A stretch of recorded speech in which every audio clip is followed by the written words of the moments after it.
এটা কি ডেলিভারি বাড়ি হয়েছে? হ্যাঁ বাড়ি হয়েছে।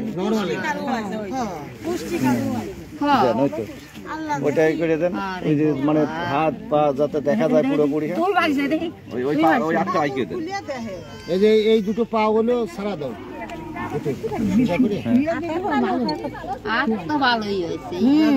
ব্যাট কি দুটি একসাথে?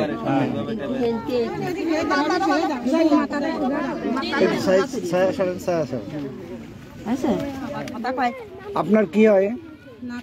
নাতি ছেলে। এর জন্ম হয়েছে কয়টার সময়, কোন সময়? রাত 1টায়, অর্থাৎ এই শুক্রবার রাতে, শুক্রবার রাত 1টার সময়, দিনগত রাতে 1টার সময়। এটা কি বাড়িতেই হয়েছে না হসপিটালে? বাড়িতেই হয়েছে। তো আপনার ওই যে মানে এই খালাস করছে কে?